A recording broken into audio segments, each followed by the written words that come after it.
कप्तान साहब, आज मनोहर लाल खट्टर जी का केंद्रीय मंत्री उनका जन्मदिन है, जगह जगह कैंप लगाए जा रहे हैं, क्या कहेंगे? मनोहर लाल जी का 71वां जन्मदिवस है और पूरे हरियाणा में ही पार्टी के कार्यकर्ता और उनके जो शुभचिंतक हैं सभी अलग अलग तरह से उसको मना रहे हैं। कहीं रक्तदान शिविर लगाया जा रहा है, कहीं पौधारोपण है, कहीं गौशालाओं में सेवा की जा रही है। अलग अलग तरीके से लोग उनका जन्मदिन मना रहे हैं। उसमें से हमने यहाँ जो है रक्तदान शिविर लगाया है और 71 यूनिट का हमने टारगेट रखा है 71वें जन्मदिन पे, और सब व्यवस्थित चल रहा है और बहुत अच्छा चल रहा है।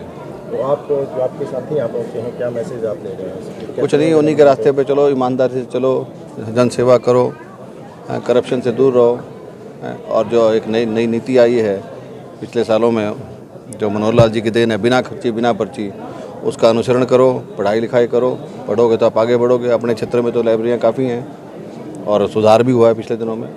बस ये नशे से दूर रहो और अच्छे से पढ़ो।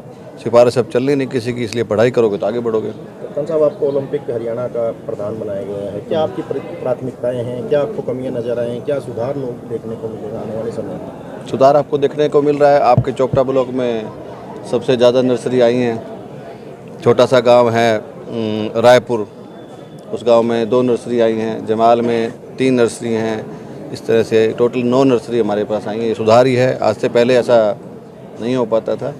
ग्रामीण क्षेत्र को आगे बढ़ाएंगे।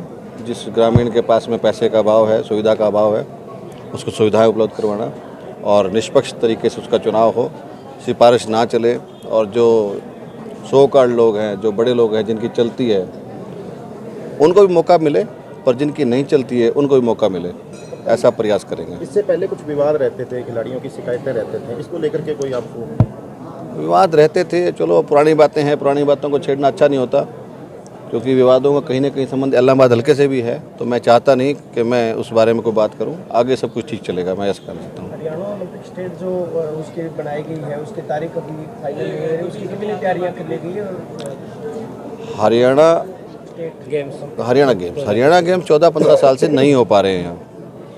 अभी हमने उसकी तैयारियां शुरू कर रहे हैं, उसका सर्वे चल रहा है हमारा। 30 मई तक हम इस पोजीशन में होंगे कि हम ये निर्णय ले पाएंगे आपस में। हमारा ये पब्लिक नहीं होगा, हमारी एसोसिएशन आपस में ये सोच पाएगी कि हम स्टेट गेम्स कब कराने की पोजीशन में रहेंगे। क्योंकि अगर हम स्टेट गेम्स करते हैं तो सभी गेम्स में लोग पार्टिसिपेट करेंगे। लगभग हमारे ग्रामीण लोगों को 1000 बच्चों को नौकरी मिलने की मुझे उम्मीद है, क्योंकि उनका कोटा अलग होता है और स्टेट गेम्स में पार्टिसिपेशन के बाद में उनको डी ग्रुप में एलिजिबिलिटी मिल जाती है। और अगर ये ऐसा चलता रहता 14-15 साल तो 10-12 हज़ार नौकरियां हमें मिल सकती थी। अब कर रहे हैं कोशिश, 30 मई तक हम हमारा सर्वे पूरा हो जाएगा, क्योंकि काफ़ी बड़ा इवेंट होता है और लगातार होता रहता तो उससे फ़र्क ना पड़ता, फिर तो ठीक हो जाता। क्योंकि 14-15 साल से नहीं हो पा रहा है, समस्या ये है, तो सारी व्यवस्थाओं को दोबारा से नई रूपरेखा देनी पड़ रही है, थोड़ी मेहनत करनी पड़ रही है, हो जाएगा। कप्तान साहब, एक लोगों से जुड़ा हुआ सवाल है, पानी को लेकर के बड़ी दिक्कतें आ रही हैं, बहुत महंगा पानी पी रहे हैं, खासतौर पे 45 साल के लोग। पहले मैं उनके सवाल का जवाब देता हूँ। कुछ नए गेम भी जुड़े हैं ओलंपिक में, 6 गेम नए जुड़े हैं। हालांकि उसमें से क्रिकेट ही एक ऐसा गेम है जिसको आप जानते हैं, बाकी थोड़ा हमारे यहाँ पे कम खेले जाते हैं। ओलंपिक में जो यूरोप में और वेस्टर्न कंट्रीज़ में खेले जाते हैं, हमारे यहाँ भी उन खेलों को हम, क्योंकि वो ओलंपिक से जुड़ गए हैं, हम उनको भी उनका प्रचार प्रसार करेंगे, उनको कोशिश करेंगे हमारे बच्चे उन गेम्स को खेलें। जो बात आपकी पानी की है, पानी में जो भाखड़ा की लाइनिंग है, उस लाइनिंग को मजबूत करने के लिए एक समय सीमा तय की जाती है। उसको मजबूती के लिए टाइम से हर समय पे, अगर आज भाखड़ा में फुल पानी छोड़ भी दिया जाता तो भी मुझे लगता है कि भाखड़ा कहीं ना कहीं से टूट जाती। हमने जो समय की डिमांड की थी पंजाब से, उस वक्त पंजाब ने हमें अलाउ नहीं किया।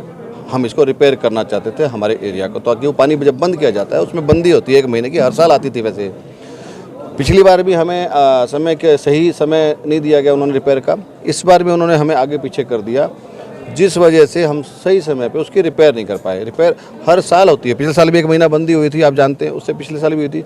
ये टाइमिंग आउट हो गई हमारी, ये ठीक हो जाएगी, ये आखिरी बार ऐसा विषय है, आगे से ये ठीक हो जाएगी। लोगों को काफ़ी नुकसान हो रहा है, 1-1 हज़ार रुपये के टैंकर गिरवाए जा रहे हैं। हाँ, नुकसान तो हो रहा है। लोग तो देखो, पानी सबसे बड़ी चीज़ है, पानी की वजह से अगर ऐसा गलत मौके पे उन्होंने पॉलिटिसाइज कर दिया इस मैटर को, पानी को पॉलिटिसाइज नहीं करना चाहिए था। जिस हिसाब से जिसको मिलना चाहिए था उसी को मिलना चाहिए था। उन्होंने हमें टाइम आगे पीछे कर दिया, हमारी टाइमिंग को ख़राब कर दिया, जबकि हमें अब ज़रूरत थी पानी की। अगर सही टाइमिंग होती तो कोई इशू ना होता। बदकिस्मती से हमारे कुछ मेंबर्स भी पार्टिसिपेशन हमारा BBMA में कम था, अब पार्टिसिपेशन पूरा हो गया है तो सही हो जाएगा। एक बार तो ये समस्या थी, अब किसान तो बेचारा समस्या झेलता है हमेशा से ही, पर ये समस्या गलत समय पे आ गई। कब तक सुधार होगा? ये जो लाइनमेंट का काम है मेरे को लगता है 10-12 दिन और है, उसके बाद सब ठीक हो जाएगा। 10 एक दिन का लगता है और है। 80 mm का वो ऊपर वो कर रहे हैं उसको।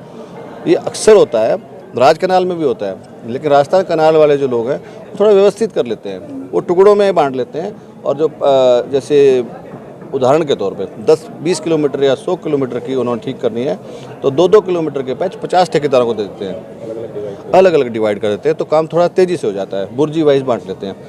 पंजाब के जो मिसमैनेजमेंट की वजह से वो बुर्जी वाइज नहीं बट पाया, थोड़ा उसमें समय लगता है आगे से ऐसा नहीं होगा। अब ये संज्ञान में है, केंद्रीय नेतृत्व संज्ञान में भी है और ये ठीक हो जाएगा।